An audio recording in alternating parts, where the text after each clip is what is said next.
तो भारत पहुंचे लावरोव ने एससीओ बैठक में क्लियरली बोल दिया है कि यूक्रेन को करारा जवाब मिलकर रहेगा। क्या कुछ कहा गया है यह आपको हम बिग वॉल पर बताते हैं। क्रेमलिन पर ड्रोन हमला शत्रुतापूर्ण कार्रवाई है, ये सीधे सीधे कह दिया गया लावरोव की ओर से। और आगे वो कहते हैं कि ड्रोन हमले का रूस जरूर जवाब देगा। चुप नहीं बैठने वाले हैं पुतिन, स्ट्रेटेजी बनाई जा रही है और ड्रोन हमले का रूस अब यूक्रेन को करारा जवाब देगा, ये तय बात है।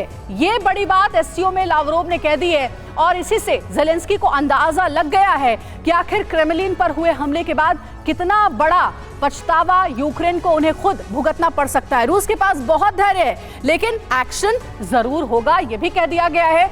आगे कहा गया कि यूक्रेन के खिलाफ सही समय पर कार्रवाई की जाएगी। सही समय का इंतजार किया जा रहा है और जैसे ही वो राइट टाइम आएगा यूक्रेन में होगा बड़ा धमाका। एससीओ के सहयोगियों ने क्रेमलिन पर अटैक की निंदा की है कि जिस तरीके से क्रेमलिन पर हमला हुआ है वो सरासर गलत था। पुतिन ने तो ऐलान कर दिया है कि क्रेमलिन पर अटैक का बदला ऐसा हो जिससे यूक्रेन पूरी तरह से तबाह हो जाए और नाटो कांप जाए, क्योंकि नाटो के उकसावे पर यूक्रेन रूस से जंग करने की हिम्मत जुटा सका। यानी अभी तक जंग में सिर्फ विनाश का ट्रेलर दिखा है। भयानक पिक्चर अब सामने आएगी जब रूस के विध्वंसकारी हथियार यूक्रेन को तबाह करने और नाटो के मंसूबों को तहस नहस करने के लिए जंग के मैदान में निकलेंगे।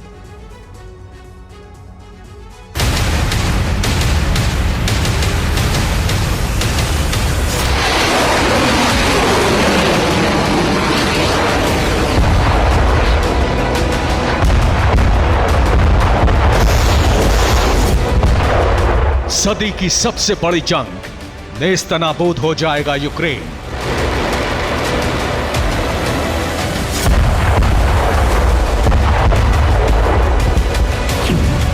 वॉर रूम में बैठे पुतिन, बदले का रैपिड एक्शन।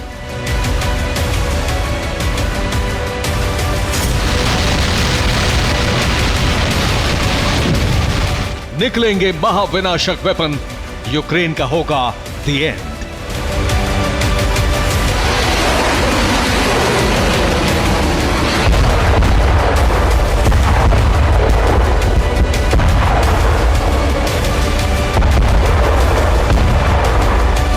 अगर ज़ेलेंस्की को अभी भी लग रहा है कि यूक्रेन बच जाएगा तो यह उनकी बहुत बड़ी भूल होगी, क्योंकि ज़ेलेंस्की को पुतिन की वो तस्वीरें जरूर देख लेनी चाहिए जिसमें उनका आक्रोश साफ दिख रहा है। पुतिन का गुस्सा 7वें आसमान पर है। वो वॉर रूम में बैठकर रूस के पलटवार को देख रहे हैं और इतना ही नहीं, वो कमांड भी दे चुके हैं कि यूक्रेन पर इतना जबरदस्त हमला हो कि उसका नामो निशान मिट जाए।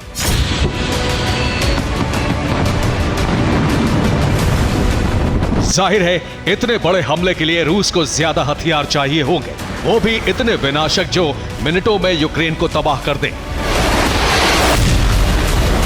यानी रूस अब ऐसे हथियार जंग में उतारने जा रहा है जिनका इस्तेमाल अभी तक यूक्रेन के खिलाफ नहीं हुआ।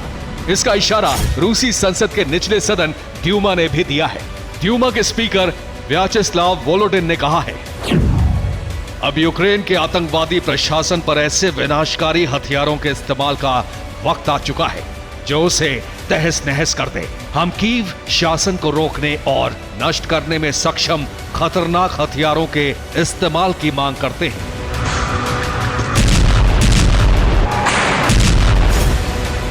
कुछ दिन पहले तक पुतिन को युद्ध करने को लेकर विरोध झेलना पड़ रहा था, लेकिन क्रेमलिन पर अटैक के बाद से पूरे रूस से एक साथ आवाज आ रही है कि यूक्रेन को बख्शना नहीं है।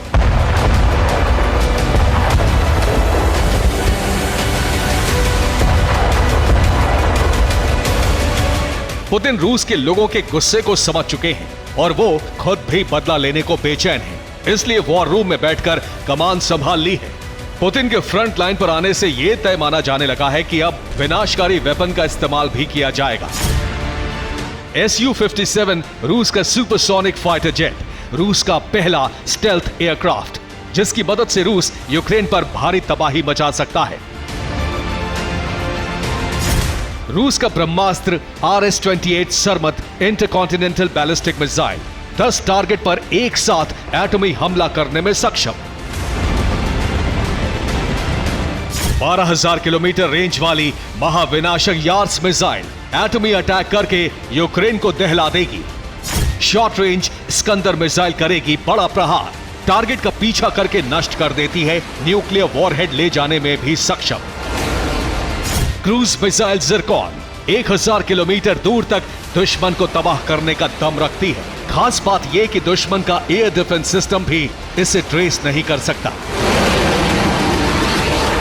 रूस के पास दुनिया के सबसे शक्तिशाली न्यूक्लियर सबमरीन बेलगोरोद ब्लैक सी से यूक्रेन पर परमाणु हमला करने का दम रखती है। इसे लेकर अमेरिका और ब्रिटेन भी दहशत में है। Tu-22 M3 दुनिया के सबसे खतरनाक बॉम्बर में शुमार किया जाता है। मारियोपोल को खंडहर बना चुका है, लेकिन उसके बाद इसका इस्तेमाल नहीं हुआ। एयरक्राफ्ट कैरियर किलर के नाम से मशहूर ये बॉम्बर इतना घातक है जो समुद्र में किसी भी ताकतवर युद्धपोत को पल भर में तबाह कर सकता है। इसके अलावा ये एटमी हमला भी कर सकता है। इतने ताकतवर हथियारों का इस्तेमाल अगर रूस एक साथ करेगा तो अमेरिका क्या, अगर नाटो में शामिल सारे देश भी यूक्रेन को बचाने के लिए पूरा जोर लगा लें, तब भी यूक्रेन का बचना नामुमकिन होगा। वैसे भी अभी तक पुतिन ने अपने हल्के और पुराने हथियारों का इस्तेमाल ही यूक्रेन को बर्बाद करने में किया है। रूस को इस बात का अंदेशा था कि यह जंग कभी भी महायुद्ध में तब्दील हो जाएगी। इसलिए वो अभी तक अपने विध्वंसकारी हथियारों को बचाकर चल रहे थे, लेकिन क्रेमलिन पर हमले के बाद अब वक्त आ चुका है कि विनाशकारी हथियारों का इस्तेमाल किया जाए। और अगर रूस के खिलाफ अमेरिका और नेटो देश सीधे जंग का ऐलान कर देते हैं, तो उन्हें यह भी समझना होगा कि रूस के पास दुनिया में सबसे ज्यादा एटम बम है, जिनका इस्तेमाल अभी बाकी है। और पुतिन धमकी दे चुके हैं कि वो रूस को बचाने के लिए किसी भी हद तक जा सकते हैं। Bureau report, TV9 Bharatvarsh.